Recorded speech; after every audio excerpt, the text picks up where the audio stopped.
दिए हैं कि नहीं दे पाएंगे, क्योंकि बिहार में हमको ट्रांसफ़र कराना पड़ेगा। अच्छा, मतलब कि आप जैसे जहाँ का रजिस्ट्रेशन होता है आप वहीं पे प्रैक्टिस कर सकते हो हैं। चुका है।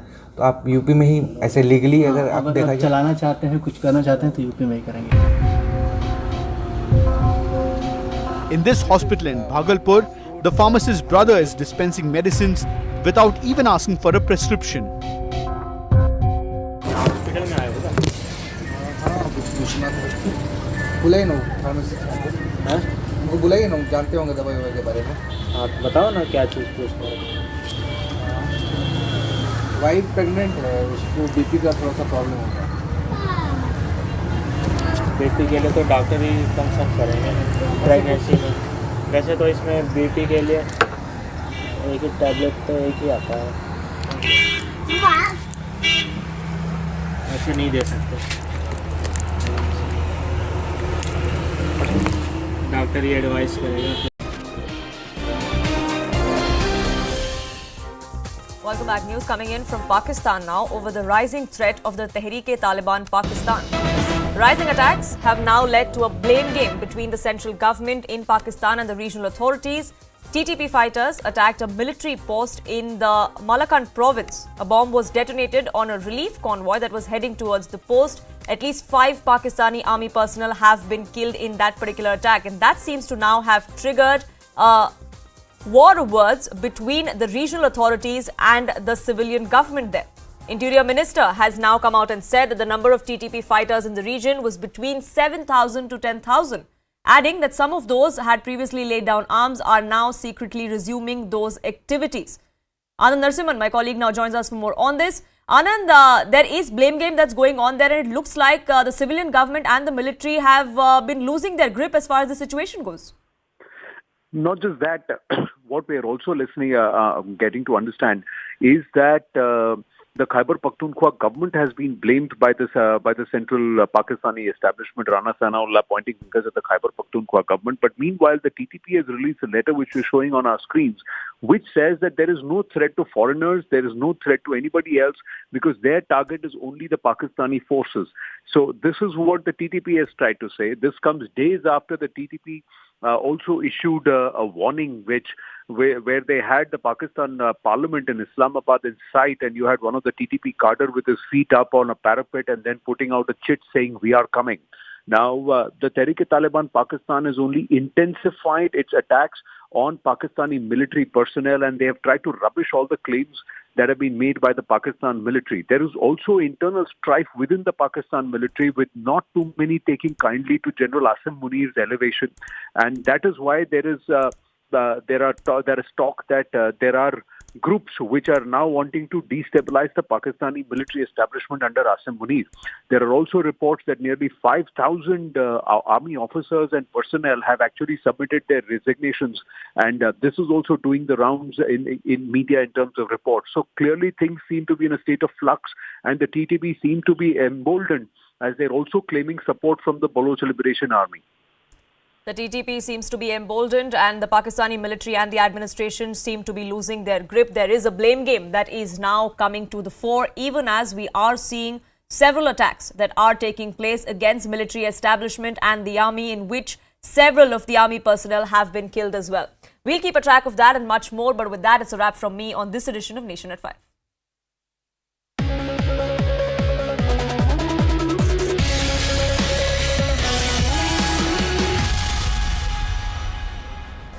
Namaste and welcome to this edition of Viewpoint. I'm Anand Narsimhan. Break of dawn this Thursday saw simultaneous raids at 56 locations across Kerala by the NIA. The raids were aimed at the second-rung leadership of the PFI, or the Popular Front of India. The PFI has been banned for 5 years for unlawful activities.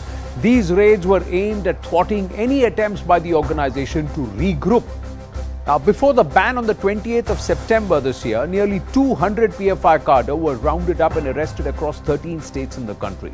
Post the ban also, there were raids across more than 50 locations, largely in Kerala, in order to flush out key cadre who continue to remain in hiding, and those who could continue the operations of this outfit despite the top-rung leadership being incarcerated.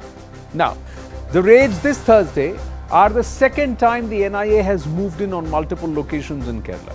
Is the organization that clearly finds its roots in the 1977 originated SIMI, is it trying to regroup? How deeply embedded are their cadre? Its association with global terrorist organizations and its cadre actively serving the cause of the ISIS in Syria are all under scanner. Is the ban on PFI enough? Have sufficient cadre been rounded up? Many questions remain. Or are the OGWs or overground workers of the PFI still furthering the outfit's radical call?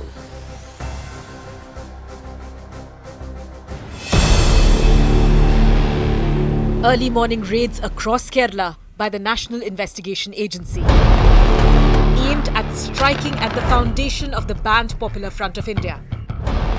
Over 50 locations were raided, including the homes of second-rung leaders of the organization. We are at Thonekal in Thiruvananthapuram, the residence of Nawaz, the former zonal president of PFI. Now, the NIA teams had reached here at around 4 a.m. until about 9:30. They have conducted checks at this house here. 2 mobile phones belonging to him and his wife were seized by them, and no bank documents or such were seized. Sources tell CNN News 18 that weapons and incriminating documents were found in the homes of some PFI members. These officials, they have concluded the raid in Kannur here. The primary interest is whether these activists, they are having any sort of connection still with the other leaders of the banned organization. What is the financial source? That is what is really worrying the NIA. In September, multi-agency teams arrested several functionaries of PFI, including its top leadership, for allegedly supporting terror activities. Following this, the outfit was banned by the centre for 5 years. The ban was followed by hartals by angry PFI members. There was widespread violence across Kerala, after which the High Court directed the state government to recover the damage to property from the office bearers and accused in the case. But with the latest round of raids, does it mean that the PFI is trying to revive its terror tentacles?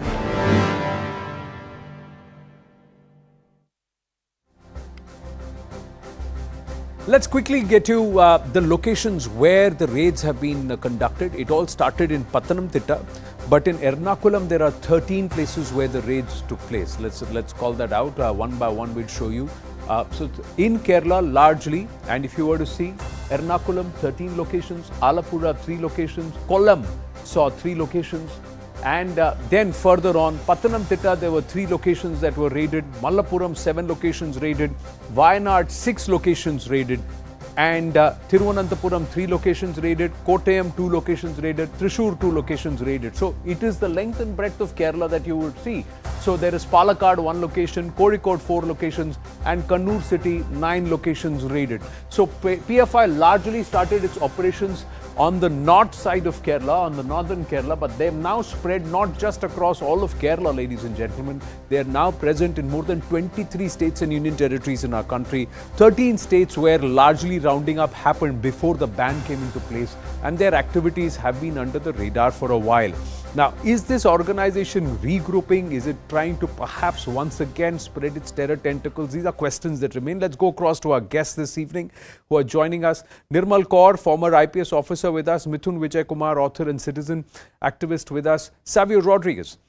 He is the founder and editor-in-chief of Goa Chronicles with us. And Neera Jatri, author, Brainwashed Republic, also with us. Namaste to everybody. Thank you very much. Nirmal Kaurji, let me ask you this. Is this ban enough? Have enough of their cadre been rounded? Or are you worried that there are too many who are embedded across the system? Yes, I think there are quite a few of them who have infiltrated the civic institutions, and this ban is not going to be enough, unless one is eternally vigilant and keeps, revisiting it and trying to find out what is happening. And eternal vigilance is going to be really the prize for this kind of, to get rid of PFI, or at least to limit them. Because if you see the examples after which PFI is modeled itself, like the Muslim Brotherhood, largely present in Turkey and those areas, Arab world, how they've embedded the civic institutions. And these Naqshbandi people, they started running a hospice. Despite the best of their efforts, the government could not shut down the hospice because it was a charitable thing, and society would react. But the ideas that spread from the hospice within a generation, within 15, 20 years, they change the face of the entire country. And there are so many of them now demanding, the political Islam, that they should be part of the larger, the Islamic agenda and, that kind of a thing. So I think now even in PFI, so many of them have, they have, embedded themselves into our civic institutions, maybe the academics or the journalists or the executive or maybe even judiciary and other places. So it's not going to be that easy to, I think the eternal vigilance is required, and cadres need to be, it needs to be reviewed every few months, maybe every 30 days or something, and find out what is exactly happening on the ground, and keep rounding up people and keep taking preventive action. Otherwise, this ban is not going to be of any help, because they'll just masquerade as someone else. I mean, as maybe under another umbrella or under another name. Now, here is what we are also getting, Nirmalji, that as three leaders of the banned Islamist organization Popular Front of India went missing from Pathanamthitta even before the NIA started the raids. Now, the leaders are suspected to have fled from their residence just hours or perhaps minutes ahead of the NIA team reaching there, and these are dawn raids which have happened. So the Mathrubhumi is saying that there are 3 PFI leaders in the area who left before the NIA raids, with one of them leaving just hours ahead of the NIA raid. This because they may have their moles in the department. These raids were conducted by the NIA after intimating the local police. So the local police was informed that we will conduct these raids. Now this is again a cause for concern, Nirmalji. Yeah, I think they may have their moles there, and they may have some surveillance system and moles there, which there are informants there who give them a heads up every time any action is planned. So maybe that is, I think it's most likely that is the reason they fled, because they knew of the raids coming up and they fled their homes quickly in the night. Because what is the residences of some of their official cadre have also been raided. So there is one of their state secretary whose residence has been raided, and he was not found there. So he's been absconding. So they are getting a certain residence of Mohammad Rashid, PFI secretary, being searched in Pathanamthitta, residence of Nizar, a member of the state committee, raided, and so in multiple locations, PFI functionaries, they seem to have got their organization very well knit. Mithun. They definitely got a heads up about the raid coming up, about the upcoming raid. They got a heads up and then they fled. No, and not just that. Is it a question to me? Yes, Mithun Vijay Kumar. Okay. They seem to have perfected all that they got wrong when they were SIMI, when they were organizations under other names. But between 2006 and 2022, the PFI seems to have perfected that even if its top rung is put away, how the second rung, third tier, fourth tier will continue the organization's work. Are you worried that they may have perfected this? Definitely. And one more thing is the danger is that the political environment in Kerala is actually very conducive to the growth of these extremist elements like PFI. Earlier they were SIMI, then it became NDF, then PFI. Tomorrow it might re-emerge. They will regroup and re-emerge is what I'm getting to know. But the main issue is like you said, the administrative support that they are getting, or they might have sources within the administration from where the information is being leaked. And we have seen that even in the past, like during elections and all, they have made some unholy alliances with the ruling left or Congress. So this has been there. So they are getting some kind of a support from the parties inside Kerala, and which is why they are active, and they have their base mostly in the south, especially Kerala and Tamil Nadu, some parts of Tamil Nadu. Now, the objective of SIMI, if you see what the objective of SIMI was to, lead life according to Quran, propagate Islam, wage jihad, and that's exactly what PFI was doing. So whether it is PFI or SIMI, or tomorrow it might re-emerge in some other name, the ideology remains the same. And how are we going to ban this ideology, or how do we stop them from propagating this ideology is what worries me the most. And if you see the list of anti-national activities PFI has carried out in the past, it's a huge list, right? From murders of CPM workers to Muslim League workers to Congress workers, and the recent murders of RSS and BJP leaders. They have done a lot of illegal activities in the state, and still the ban came only recently. This and even the money trail, if you see the money trail with ISIS, this was leaked in 2017, I think. There was a PFI activist who had links with ISIS, and he was doing the money transfer and all this. But till this time, we were not able to ban this organization. And what worries the most is their political arm, SDPI, is still active. So how is this organization, or how are we going to stop the ideology, remains a bigger question. Although PFI and all its affiliates stand banned, you are saying SDPI is still active. They've also become very smart that they've stopped participating in television debates. They've stopped sending their spokespersons so that they don't get exposed. Now, using the system to subvert the system, using the laws of the country to subvert the laws of the country and twist and turn facts.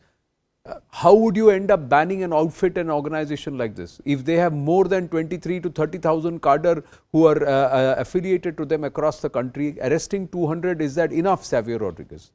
Are these raids which the NIA conducts while taking into confidence local police, is that itself a misstep? PFI is basically a wolf in sheep clothing. So yesterday they were Simi, today they're PFI, tomorrow they'll be something else. So what you're dealing with, the ban is primarily dealing with the symptoms of the disease, not the cause of the disease, right? So the disease is Islamic radicalization, which their intent is to spread across India and other parts of the world, which is why PFI has got its tie-ups with ISIS and Al-Qaeda, which is why the money trail leads to certain areas that are known to be terror sympathizers. The point is the ban is necessary because while you're dealing with the disease, you also have to work on the symptoms of the disease, which is what we are seeing right now. So why is PFI dangerous? PFI is dangerous not because of itself being an organization. PFI is dangerous because it's a mindset that brings these people together, and this Islamic radicalization that they profess and they propagate is what is dangerous. And it's dangerous why? Because it's the front end that supposedly shows that they are into doing service, into doing charity, but it's the back end that's into the activities of spreading hate, spreading fear against other religions. And that is why you have seen over a period of time PFI, which was normally restricted to just Kerala, which is where the raids are going on right now, has actually managed to spread itself even to the north. So PFI as a system is a very well organized system of Islamic radicalization. So taking off the heads is a great idea, but you have to go to the root cause of what brings PFI alive and why do they do it continuously? Why does it keep coming up again and again? And that is Islamic radicalization. And in order to address Islamic radicalization, we as a nation must have the courage to call out Islamic radicalization for what it is. It is hate. It is not about the Muslims in India. It is about Islamic radicalization, which is a disease happening all around the world. You have Muslims in India, you have Indians. And the interesting part is what they talk about is a very, very Arabized system. They do not talk about an Indian cultural rooted system. They do not talk about what is Indian system. What they talk about is a very alien system. But here is a problem, Neeraj Atri. How do I arrest somebody who intelligence believes is radicalized? How do I go ahead if a group of people are meeting and if somebody is engaging in something? How do I go and arrest that person? Because the courts will turn around and say, just because you feel this person is radicalized doesn't mean this person is causing harm to society. See, this is how they spread their tentacles, and they operated for more than a decade and a half. And they were not present only in Kerala. Their roots are in Kerala, largely in North Kerala, and from there they have spread. But there were 6 different entities that came together in 2006 to form PFI. So they were already present in 6 states, including Rajasthan, and they had this organization which was operating in Kota, which then became part of PFI. Correct. Yeah. That is actually the problem with the situation we are handling, or I should say the agencies are handling, because as you rightly pointed out, that how can we say that this guy is radical and this is not? How are we going to prove it? And as you were talking, I was reminded of the words of Abul Musab Yusuf. I don't know how many people know about him. He is generally known by the name Son of Hamas. Yeah. He used to work for Hamas, then later on he learned that what he's doing is wrong, and then he switched sides. He said a very particular sentence. He said that how will you deal with this ideology? Because the organization might change its name. Correct. Yesterday it was Al-Qaeda, today it is ISIS, tomorrow it will be something else. The root cause lies in Quran, because the biggest terrorist is the God which is present in the Quran. Now, unfortunately, what we have done is, under the name of secularism, we have given it a halo of sanctity, that since it is a holy book, therefore we are not going to ban it, we are not going to even discuss it. And second thing that comes to mind is, there is this lady called Wafa Sultan who shifted from Syria to America. She was talking in the context of America, but the same thing applies in India also. She said that the West has invented terms like radical Islam, political Islam, Wahhabi Islam. Actually, it is Islam that is the problem. Mohammedanism, that is the problem. All these guys, all these PFI people or Simi people, what they're trying to do? They are trying to do their lives according to what is prescribed in Quran, what is prescribed in Hadith, what is prescribed in the biography of Muhammad, the Prophet of Islam. So how do you contain it? Unless and until you hold it from the scruff of the neck and say that, look, this is the problem. This book or this ideology is the problem. And we have to protect our nation, our civilization from this. Now, this is where Neeraj Atri, what you are saying is, I would not want to broad brush and paint everybody, every Muslim who's following the tenets of Islam with the same brush that they are all radical. Now, there could be those who could also selectively interpret certain passages and say, no, this is the only way, because Islam also as a religion evolved over 200 years. There are nations which have followed a very, very moderate and a liberal path. There are a bulk of Indians across the country who are Muslims, who do not subscribe to the PFI and who do not engage with this. So to broad brush it and say that the whole problem is with the religion, with the book, I do not agree with you there, Neeraj Atri. You may say that there are portions of this book which are misinterpreted, there are parts of this book which push for a particular radical bent, and this lot is using that selectively. See, what we do is we try to pick and choose. It is not like Hinduism where you can pick and choose. It is a total package. What they say is the entire book is a word of Allah, an imaginary God which is sitting on the seventh heaven. And since it is His word, it cannot be changed. So each and every word is sacrosanct. It is written in stone. It cannot be compromised. Come what may. It is a total package. We cannot pick and choose. And that very book contains more than 200. Okay, I'll just give you an idea. Overall, Quran contains 6,236 verses. Yes. Out of 3,910, more than that, that means nearly 2/3 talk about kuffar or kafirs. That means not about Muslims, but about non-Muslims. And in these 2/3 of the verses, there are no verses which talk in a reconciliatory tone. They are talking about converting them, killing them, and forcing their women into concubinage. Moreover, when we are talking about jihad, like Mithun said that we are talking about jihad, there is a much more important word in Quran which is known as qital. It comes from the root. Now, look at these two words. Jihad comes 35 times in that entire Quran, whereas qital comes 125 times in Quran. And what they are doing is, since the scenario has changed, so now what they do is they try to translate qital also as jihad. Now, qital is fighting to kill non-Muslims. There is compromise. It is not some inner struggle which we are talking about. And when we say that not all Muslims are like that, absolutely agree. Because not all Muslims are leading their lives according to the Quranic text. They are not leaving. No, they are not considering. See, my point is that there are people who have also realized that religion and theology has to evolve, and this has happened with all faiths. They have evolved.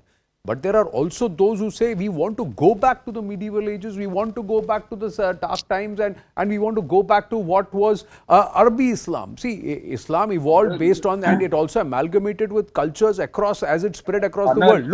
Look the approach what Indonesia has taken. Look at the approach today what Saudi Arabia is gradually taking under Mohammed bin Salman. There are nations who are saying, though we want to evolve, we also want to become moderates, because extremism is not the way. If these entities... Yes, Savio. Yes, Savio. The problem to most of my understanding, because I do a lot of study as far as religion is concerned, it's not religion that's really the problem. You know, though we might look at religion being the root cause of conflict, The real thing is a person's interpretation of his or her religion. And their dependency on the fact that religion amongst the mass audience is power. So power to control. So today, when you have whether extremists, whether it's in Islam, whether it's Christianity, whether it's in Hinduism and Buddhism, the extremist aspect of religion is taking a certain verses, certain aspects of the religion, using it to control a mass audience, and that mass audience getting converted to that thought process. And that's what Islamic radicalization was all about, was to show the Muslims in being raped, being brutalized, being targeted, and therefore over a period of time, you have so much of hate embedded into the Muslims in India and outside of India that majority of them feel that the only way to get back is to retaliate against the foreign forces, which in this case are religion. So religion becomes a weapon.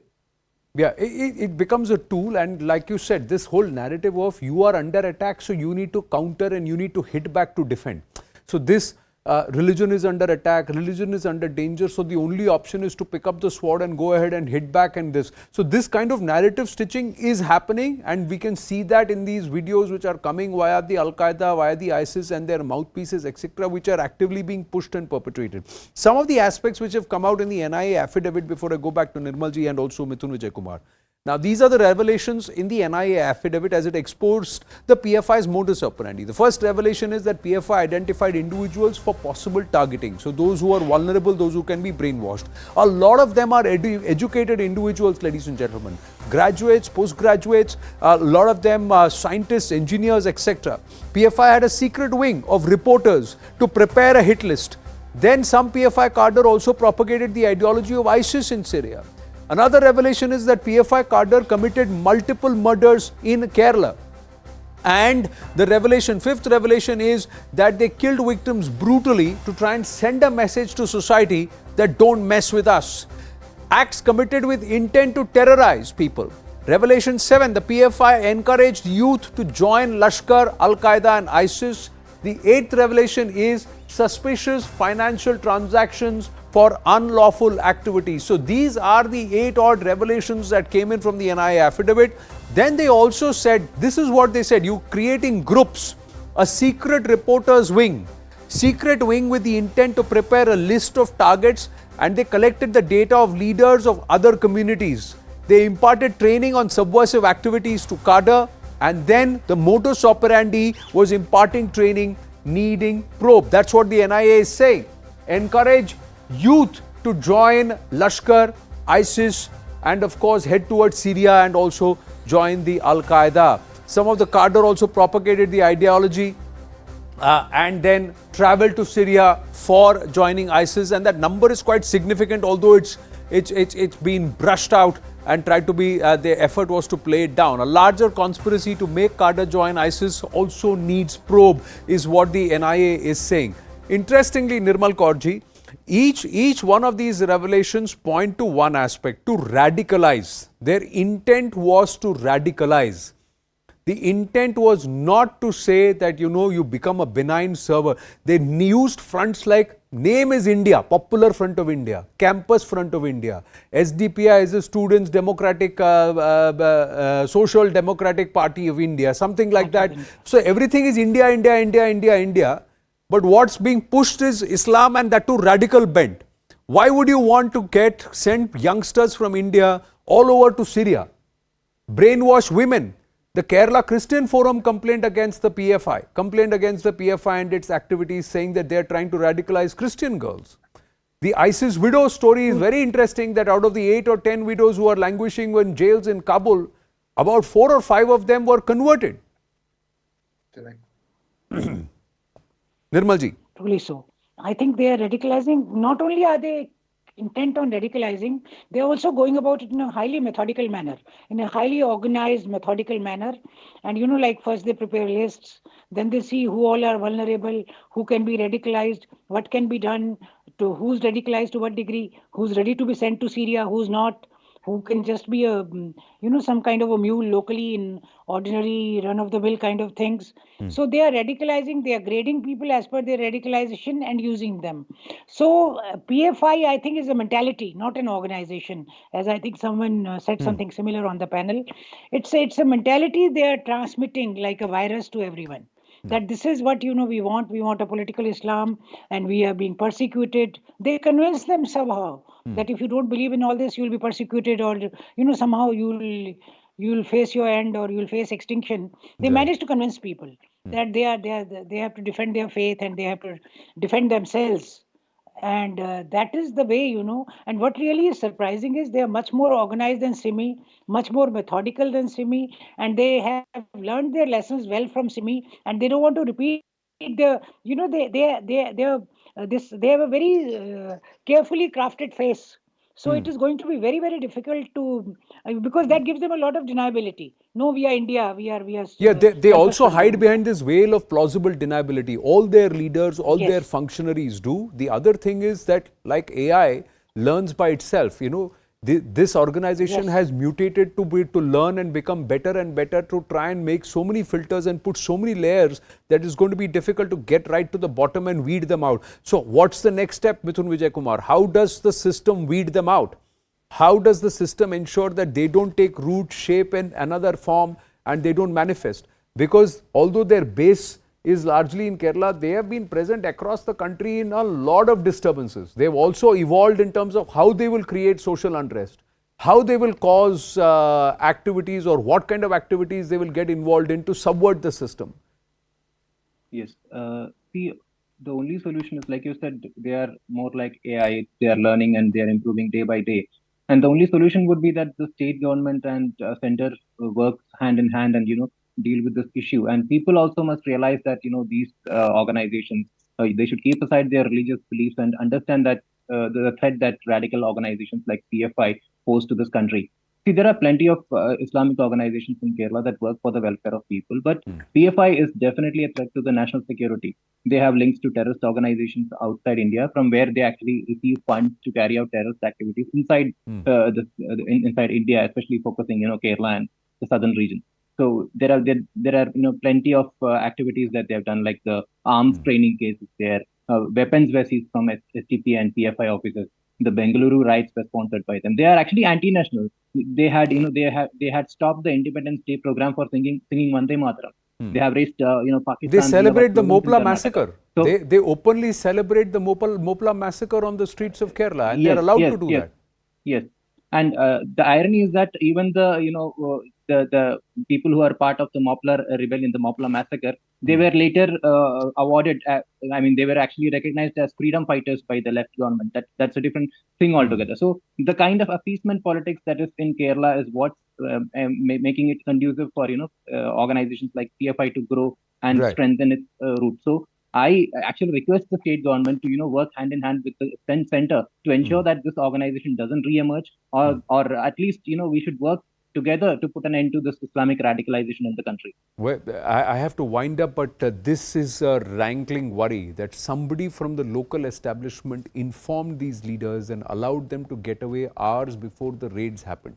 Break of dawn, the raids happen, and these leaders, 3-4 of them, escape from Pathanamthitta.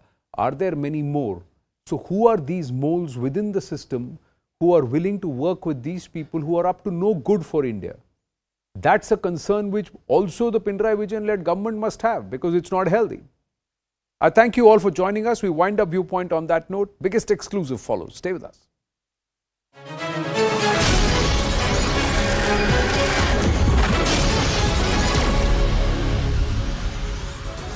Good evening, hello and welcome to this special broadcast. I'm Anusha Soni. The Central Board of Film Certification has suggested changes to the movie Pathaan and also to the song Besharam Rang, which ran into controversy recently. Right-wing groups and organizations claim that the entire song and the teaser of the film encourages quote-unquote love jihad. As we exclusively reported here on CNN News 18, CBFC has taken into account the cultural sensibilities before suggesting these changes to the movie makers. The debate between cultural sensibilities, hurt sentiments, versus the free creative expression is not a new one in our country. But each time a debate of this nature props up in the public discourse, not only the movie or the subject of the controversy should be reanalyzed yet again through the eyes of the critics, like in this case the movie, but we must also introspect on our sensibilities as a society and country. Are we regressing or progressing? That's the key question. We discuss all these issues tonight on The Biggest Exclusive.